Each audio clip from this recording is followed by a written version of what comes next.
Polynomials and power series. So we've proven several laws for derivatives. We've proven the sum law, difference law, a law for linear functions, mx plus b, that shows their derivative is just equal to m.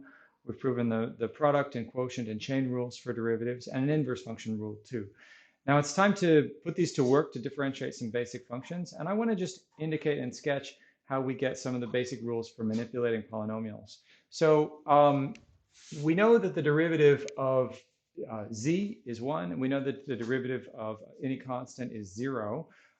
We haven't yet proven that the derivative of z to the n is nz to the n minus 1. And so let me just state that. Let n be a natural number. Then the derivative of z to the n is nz to the n minus 1. This is called the power law for derivatives, or the power rule. I'm just stating it for the record. I'm not going to prove it. The proof is a simple induction on n. The reason you get a simple induction is because z to the n is z to the n minus 1 times z, which can be handled by the product law for derivatives. So if we just induct on n, then we'll get that. So furthermore, if we have a constant out front, so if we have, for example, an z to the n, and we take the derivative of that, then we get n an z to the n minus 1. And that's, of course, for n in the natural numbers. So basically the same thing works if you have a constant out front. And then, of course, we have a sum law for derivatives. So the sum law tells us that if we add up a whole bunch of terms of this form, then we get the derivative with respect to z of the summation of an z to the n, n equals, I don't know, 0 to some cap n, is equal to just exactly what you think it should be. So we have this is a polynomial, and basically I'm just asserting it will be the polynomial law for the derivatives. So this will give us a sum of n an z to the n minus 1, n equals 0 to n. Now, let's think about the bounds. Should this still be n equals 0 to n? Because we know when we differentiate a cubic, we get a quadratic. When we differentiate a quadratic, we get a linear function. So should I change this? Well, notice that the decrease in the degree of the function is coming here. The n gets changed into an n minus 1. And so even though little n is proceeding all the way up to cap n, we're still getting one lower total degree in this function. So that looks right. We should worry about what happens in 0, because we definitely don't want to get a z to the minus 1 term here. So let's focus on what happens when n equals 0. When n equals 0, we have some non-zero constant times z to the 0, which is simply a non-zero constant. And then we differentiate that, and I'm claiming that that should be 0. So when n equals 0, this will be a 0 times that constant times z to the minus 1. So arguably, there is a slight imprecision here, because that should be undefined when z equals 0, but we just read this as 0 times a constant times whatever gives 0, and so that's 0. So this tells us that, that the derivative of a polynomial is exactly what you think it should be. Now, polynomials end, right? They have a top term. If we say instead of going from 0 to some cap n, we go from 0 to infinity, then that's exactly what a power series is. So what we want to do is define a power series. So a power series, and I'm gonna do a slight generalization of this polynomial, and we'll talk about why in a moment. So a power series centered at a point A is a sum of the form. So summation n equals 0 to infinity of an z minus a to the nth power. So this is slightly different from the natural generalization of a polynomial. This is the general form of a polynomial here, and it's just a sum n equals 0 to n, an times a power of z, and it's always just a power of z. Now, why would I introduce z minus a? Z minus 1, z minus 2. Can't we just multiply this out and end up with a polynomial in z? Can't we just multiply all of these out and end up with a power series in z? Well, yes and no. In many cases, you can just multiply this out and produce powers of z that just go along with, just powers of z. But as soon as we're dealing with power series, then we have to worry about whether these things are infinite or not infinite. We have to worry about the convergence of this sum.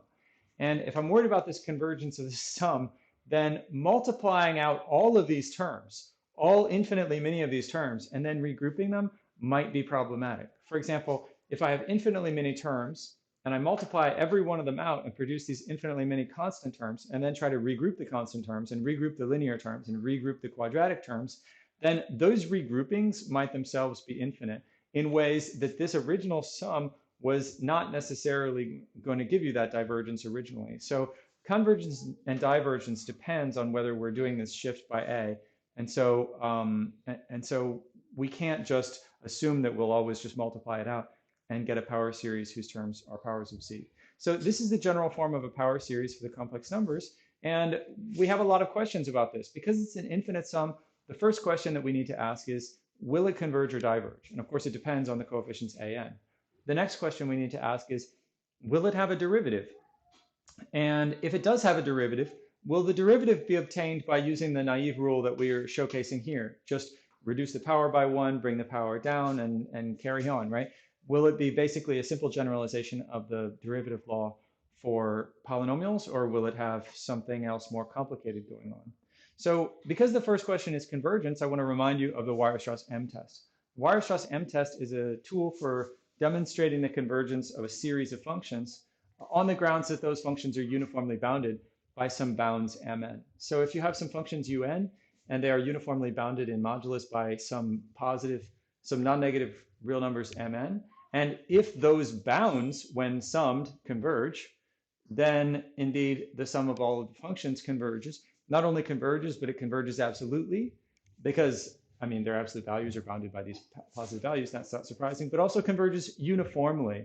And that means that, for example, if these things are all continuous functions, then the limit of them will be a continuous function. So uniform convergence is a strong form of convergence of a series of functions, and so that's useful.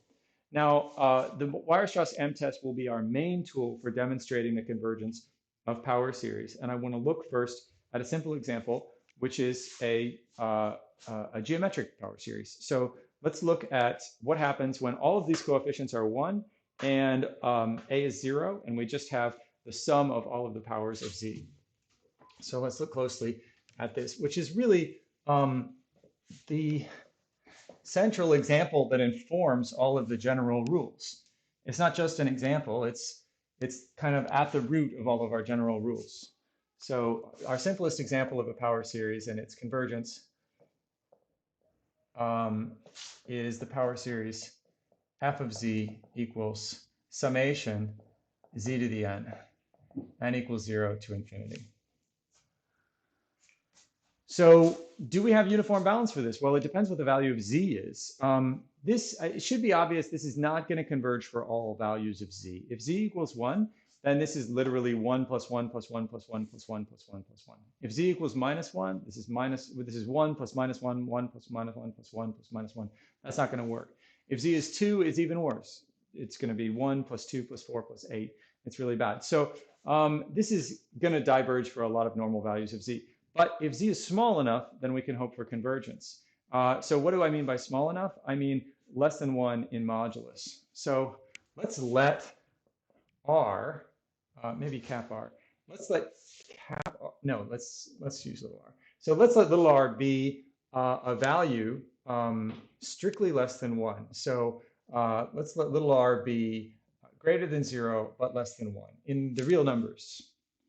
And assume here that z is in the ball centered at 0 of radius r. So in other words, what we're assuming here is that the modulus of z is less than r. Okay, so graphically here, we've got a ball of radius r. 1 is slightly bigger than r, and we're considering z within the interior of that ball centered at 0.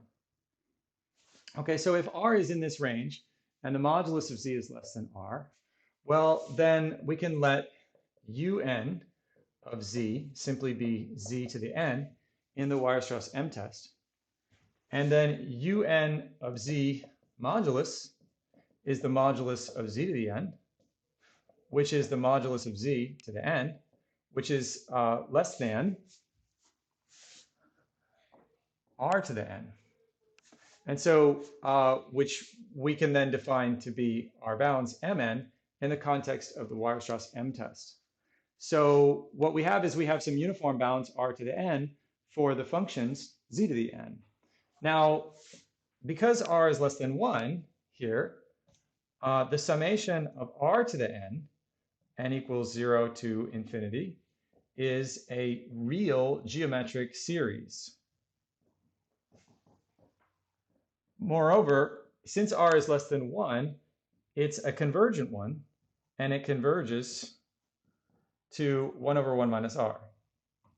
If I had taken r to be equal to 1, then this would not make any sense, and it would not converge, it would diverge. But because r is less than 1, this converges to 1 over 1 minus r. And that means that we're meeting the conditions of the Weierstrass M test. Our functions are uniformly bounded by these bounds mn, namely r to the n, and the summation of the r to the n's, well, those converge. And so that means that the summations of the functions converge. So thus, the power series given by this thing, summation z to the n equals 0 to infinity, it not only converges, but it converges absolutely and uniformly on that ball.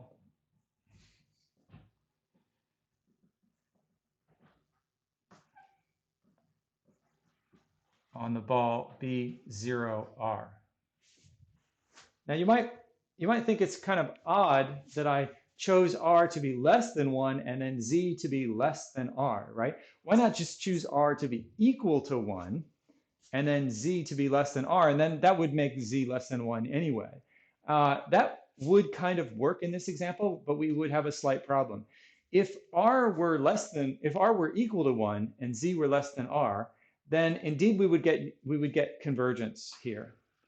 And we would get absolute convergence too, but we wouldn't get uniform convergence on the ball B01.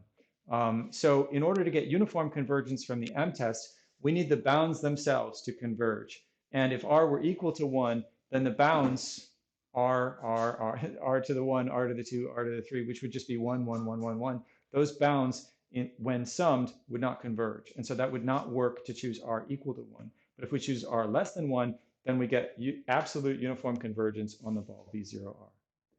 What about everywhere else? Well, obviously this exhausts B01 because, you know, for any point in B01, then it has a modulus less than 1, and there is some r between that and 1, which will prove convergence. So on B01, we get convergence. On the boundary of that ball, it's a lot less obvious. On the boundary of the ball, we're dealing with values of z where z has modulus 1. And in that case, the nth powers of z also have modulus 1. And so the terms in this summation don't even approach 0. And if the terms don't even approach 0, then it's not even trying. Sometimes we call this the test for divergence. The sum is certainly not going to converge, right?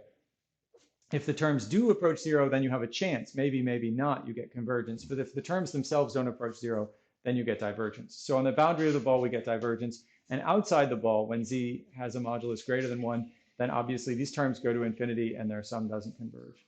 So this tells us that there is some radius, and the radius in this case is 1.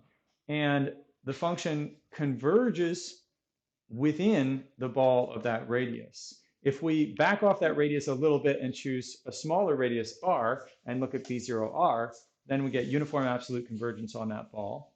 And if we go outside that ball, then we get divergence. And this behavior of the geometric series in the complex numbers is, I mean, this is the simplest example to be sure, but this behavior is entirely typical. This is what we expect even of very, very complicated functions. There will be some region on which the series converges.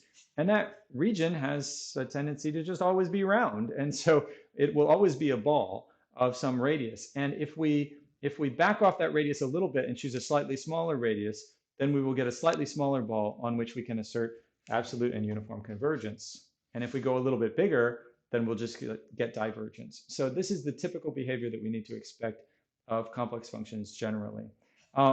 What we need going forward is some powerful tests to assess whether a function converges or diverges, even if it's a very, very complicated power series, like like the power series for sine x or e to the x or something even worse. So that's what we'll get to pretty shortly.